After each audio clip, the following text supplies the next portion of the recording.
Broadcasting from the business capital of the world, this is the Podcast Business News Network. So I want you to think about this for a moment as I ask this question. Do you feel secure? And I'm not attaching anything to that, but secure or feeling security comes in many different forms. Think about that for a second. Now let's go into the categories. Secure in yourself, secure in your finances, and on and on and on. We're going to start there today. I believe it's going to uncover some other thoughts as we work our way through with her. She's an amazing psychotherapist, and she has a superpower of making us realize certain things in our lives that maybe need adjustment or maybe not. Susie Engel is back on the program with us. How are you doing today? I'm fine, Steve. I'm happy to be here. Thank you. Do you feel secure? Yes, I feel secure, which is a great thing. I mean, I think it's always like once we get through childhood and probably adolescence, it's something for us to all establish for ourselves. And it's an internal thing, but it shows whether we are secure or insecure externally. It can be torturous if we're not feeling secure about ourselves. And I believe that can happen and you don't even know what it is. Like you just feel off or you're always on guard. And it essentially comes back to you don't feel secure in yourself. But it's not about this massive ego. I feel great about myself. I'm fantastic. No, it's more of, and I don't mean this in a religious way, but if you want to go there, that's up to you. It's more about faith, having faith in yourself and maybe what's around you gives you that feeling of security. What do you think? Yeah, and faith or spirituality or some sort of belief system doesn't have to always attach to religion. It can be the broadest way.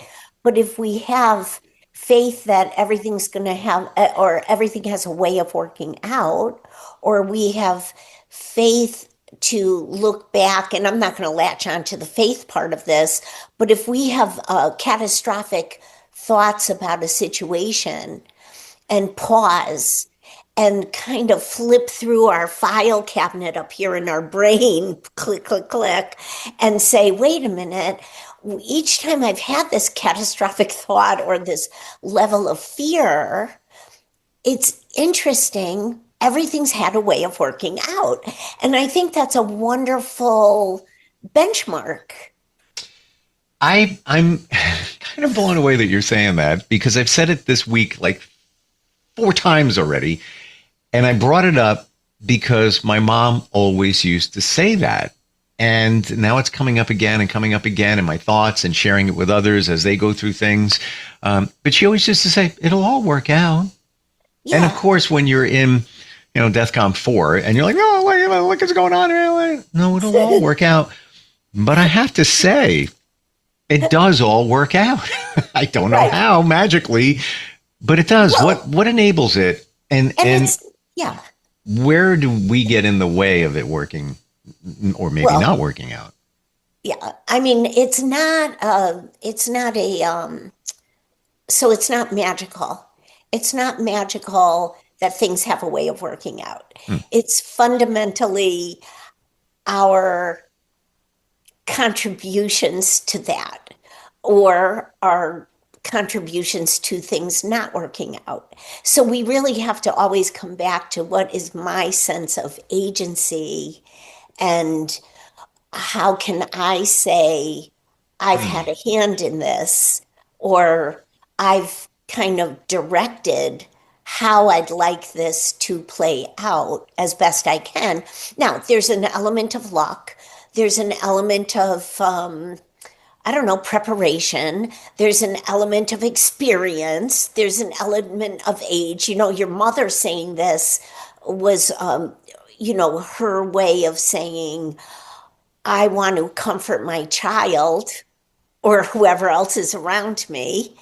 And it's also her way of saying, I've been around enough times to be able to say, just like we were just mentioning a minute ago, that if we look back when we have this level of fear, that for the most part, things work out. So if we can calm ourselves and have clarity in these moments, we have a lot to do with making sure that things work out. Thank you for bringing that up, because I guess that was her older wisdom that she was sharing. But back in the day when I was younger, I couldn't validate it. Maybe like, here's another thing that somebody, and I love her, but it's like an old person phrase, like, oh, come on, like, work out and all the other stuff. But I have to say, everything she said, and I'm not saying this because she was my mom, she was right. She was right. Because I can validate it now years later, having had the proof that it all does work out. And maybe reverse engineer that phrase, because you started it today. It's not that I'm bringing it up. You brought it up, and I think it's amazing that you did, because it's been on my mind. Reverse engineer it. What didn't work out? Think about that for a second. This year, what'd you do that didn't work out? And I think of a few things, nothing major. The important things, even the health stuff, in my world, they worked out. And the things that didn't, these little things here and there, side projects, etc., nothing major. But I know why they didn't work out the way I expected them to. And there was a lesson in it. And as much as I like to say, why does it have to be a lesson? Everything's got to be a lesson. I get it now. Okay. And I see it. And I see a pattern too. Yeah, it's a good thing. And I don't know, you probably want to follow up on this too, but there's a couple of elements that we have to kind of identify as the anatomy of what works out. So when things work out, first of all, we have to distinguish what is in our control and what's not. So when you bring up a health issue, a lot of that is not in our control. A lot of that is in our control. It all depends on what the health issue is, and we don't have to get into the details. People can make sense of that. If there are certain diseases we do not have control over. And yet what we do have control over is a healthy lifestyle, or, a healthy lifestyle pretty much encompasses what we need to do. And an attitude of positivity or optimism. I mean, that is definitely stress management. It may fall into the category of healthy lifestyle, but stress management is huge.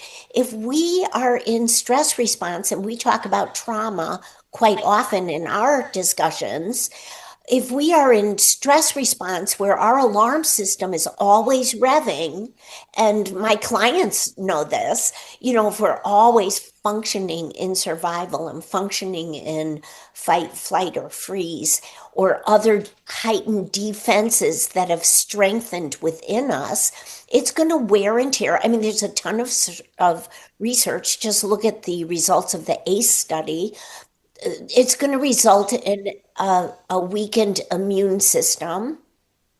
Yep. And it's going to result in other chronic. That's not to say we're to blame for diagnoses, but there's a lot to say that there's a lot we can do in terms of stress management and regulation. So, I was also joking in my mind when you were talking about your mother. It's like, oh, everything works out. And it's like, yeah, right.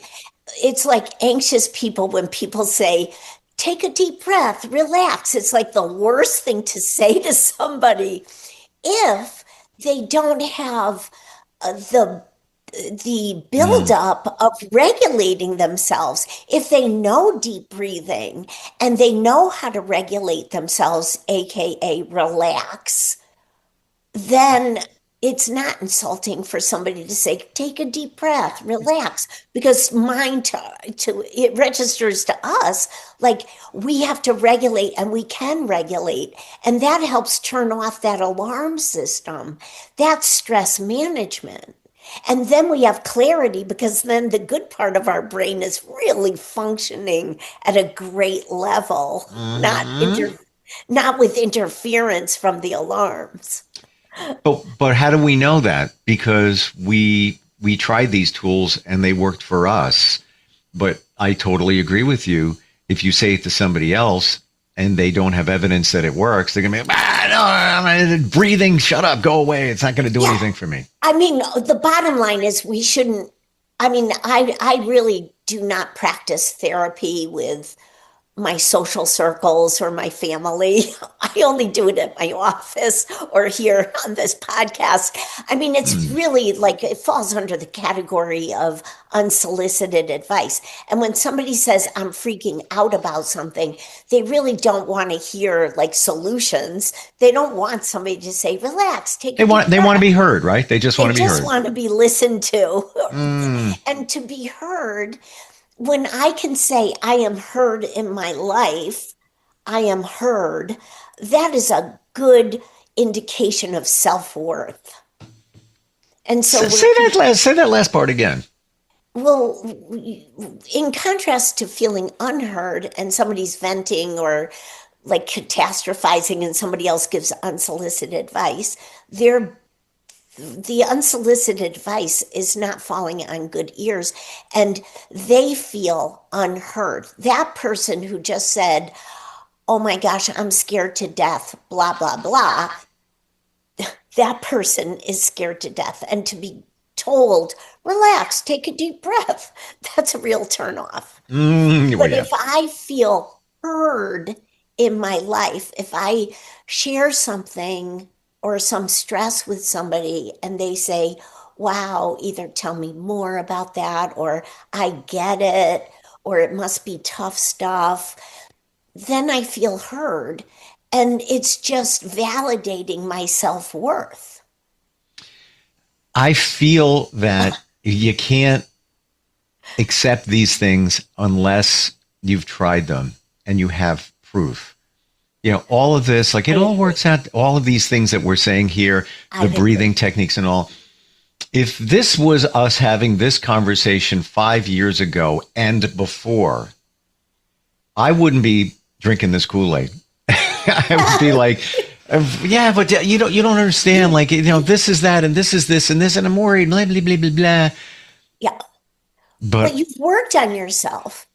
And, yes. and this is the bottom line. How do we know if we feel secure about ourselves or insecure about ourselves? It's funny because I was thinking that this conversation would go toward like financial security and insecurity because it's the holiday time. But the bottom line, well, there is no bottom line. If we are taught that if we have a pattern in our lives, sorry, I was just thinking, trying to put words to my thoughts. If we can recognize, and you can compare yourself from 5 years ago to today. You do that, Steve. If 5 years ago, you can look back and say, oh yeah, I had a pattern of reactions to things. There's a clear pattern for me, or I have a pattern in relationships, or I have a pattern in finances, or whatever this is. If I can say, oh, what is it about my patterns that are not working out for me? It's not about self-blame and shaming ourselves. It's about really trying to problem solve. And if we feel escalated all the time or insecure all the time, then it's really a warning flag that we should take a good look at our foundational premise and see how we can refresh it or renew it. And that's the key to therapy. Therapy helps us rewire and develop new information networks. So there are lessons in our mistakes and there are lessons in our patterns. Oh, completely. One of my biggest regrets as I look back, now that I feel I'm in a different place, why did I ever worry about, you said finances, money? Why did I worry about it? I always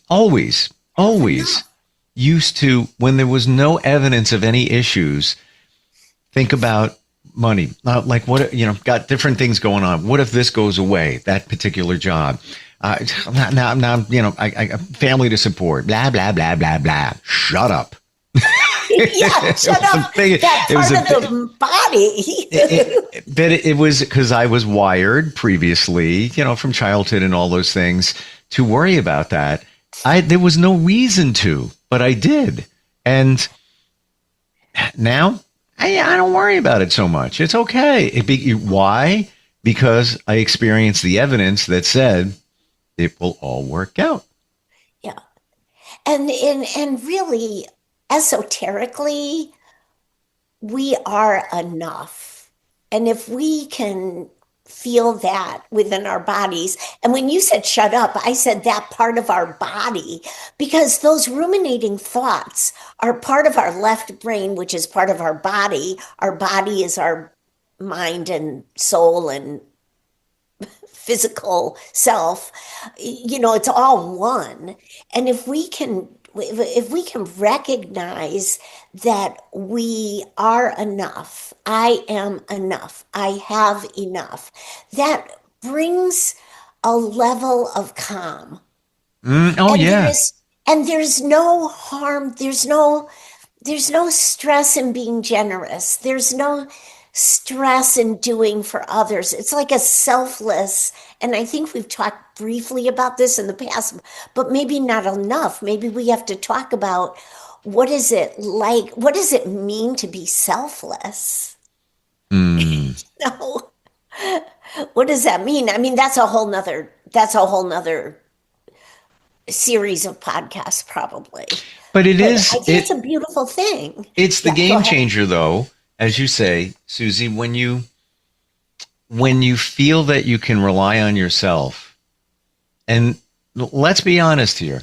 Yes. You can be in relationships and you've got a partner, husband, wife, whatever. Okay, that's great. However, until you got you're never going to feel, back to the first word of this podcast, secure. Secure. Because nothing else is going to help you out there. It has to be you feeling, even on the financial thing. You got a little detection of, something's going to change over here, and I'm going to pilot. I need to make sure, I have money, if you have that security in yourself, it's like, well, if something changes, I'll figure it out. You know what? I've got these skills. I've got these talents. I'll be able to generate more income in a period of time.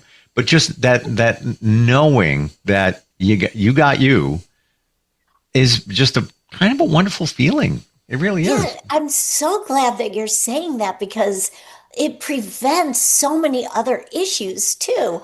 When we feel right about ourselves, when we know I have myself, not to be overly self-reliant, but certainly not to be codependent, right? When we know ourselves, there is that sense of security. I'm not walking around like a zombie. I'm not walking around lost. And it's not to say that you're gonna you're gonna go like this, in terms of life as it presents. But and this is an audio podcast too, and I'm just like waves in front of you. Okay. But it's always going to be that way, because that's life. And there's going to be waves you go over, and next wave. Yeah. But if you don't have that security in yourself, and that all knowing that ultimately you got you will take care of you. You're going in tidal waves now, trying to navigate life. And even if those tidal waves aren't there, you invented them in your head because of your fear and feeling that you're not going to be secure. I say this, therapy, I would like to do like worldwide therapy, just open up the channels, let people chime in, ask questions, just be on a Zoom link around the world. But therapy does not take away stress. Therapy gives us this foundation to cope in our best ways. So those waves of stress are manageable because we know ourselves and we are okay. That's it. We're saying the same thing. Yes, we know ourselves, exactly. And we know it's going to be. And that first came to me 3-4 years ago, where I was going through some stuff personally, and didn't know what the future and all of that, and there was those waves. It was navigating the big waves. And I walked out of here and was going to my car. I think I was going to get a cup of coffee, lunch, whatever. And I just looked up at the sun. I'm like, I think it's going to be all right. And I called that the quiet calm. I had that quiet calm where, all right, it's going to be okay. It's looking better, and I'm feeling more confident and that I have this. And then it just got stronger and stronger. Yeah. That's wonderful. Do you think it's therapy? It's not the answer, but do you think it allows us to look at things in a different way? Oh my gosh. I think therapy is transformative. I think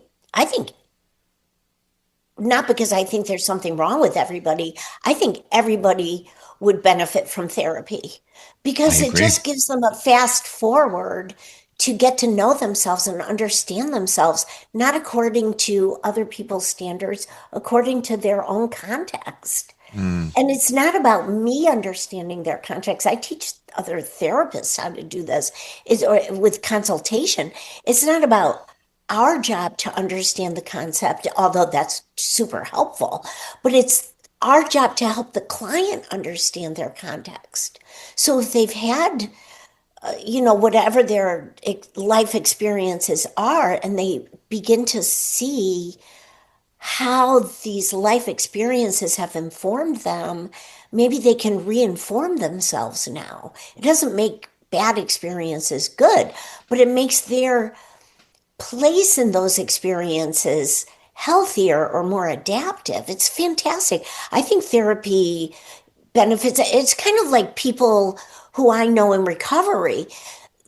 The 12 steps would benefit anybody in the broadest way, because the 12 steps also teach people to look at themselves and to be accountable, not to bring shame upon themselves, but to outgrow whatever they were maladaptive or trying to cope with. So all these things are beneficial, whatever. I don't know what else to say about that. Well, you've said it. And I think it's the secret to navigating life's challenges, just knowing that I got your back, meaning you got your back. That's really back. Yeah. And it's also, it's not a secret. It's a, I just lost my thought. It's like an opportunity for personal growth.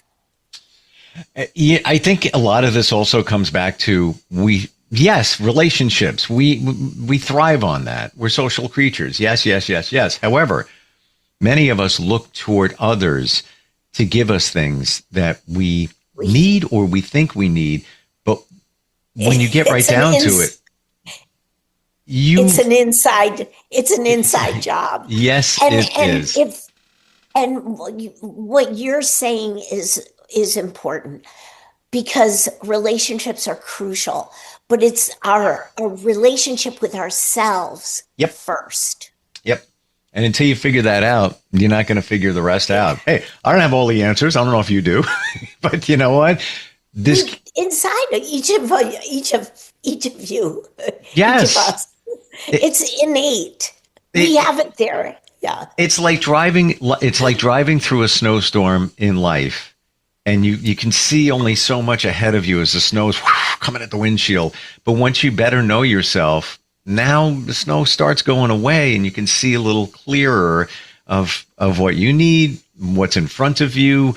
Oh, wait, something just walked across the road. Got to stop. You wouldn't be seeing that same way if you're going through that heavy snowstorm, i.e. not knowing yourself and not relying on yourself. I could just keep going, but we're out of time. I love it. This is the secret to happiness. It really is. I feel it's not a secret. Well, it's inside of each of us. It's beautiful. It's a beautiful thing. I feel it's the key. It's the key. Yes. I was thinking that word, you said it, but many of us don't realize where to find that key. We're looking for something, but we don't know what it is. It's you. Like, hello, it's you. what's the best way to find you, Susie, if somebody's going through some challenges, wants to talk? How do they do that? The best way is to go to my website. So it's my name, Susan Engel -lcsw.com. Always great talking with you. Thank you, Steve. Your energy is just so spot on, and your passion for what you do is it's beautiful. It truly is. Thank you. And I wish you and your family happy holidays and a secure one at that. And to you too, for sure. All right. Thank you so much. Be well. It's funny, we're talking about snowstorms. There's one in the forecast in our area at the end of the week. Yeah, I think we're going to get the fringe of it. Yeah, I think we're getting, like 3 to 6 inches or something like that. But we'll be able to see through it. I'd like to think that. All right. For sure. We'll talk soon, okay? Thank you, Steve.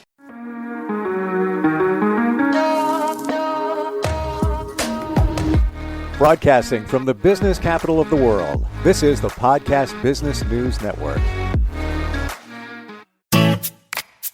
Hi, this is Terry Crews, actor, former football player, game show host, father of 5, and all-around big dude. I'm also an expert on drama. I know all kinds of drama. There's the good kind that comes with having a house full of kids. There's the bad kind like season-ending injuries.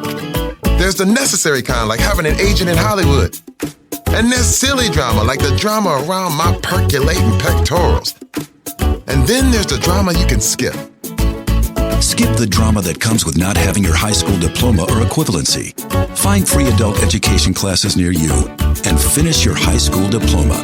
Visit finishyourdiploma.org. Or text diploma to 97779. Message and data rates may apply. Reply STOP to opt out. That's diploma to 97779. And leave the drama to actors like me. Brought to you by the Dollar General Literacy Foundation and the Ad Council.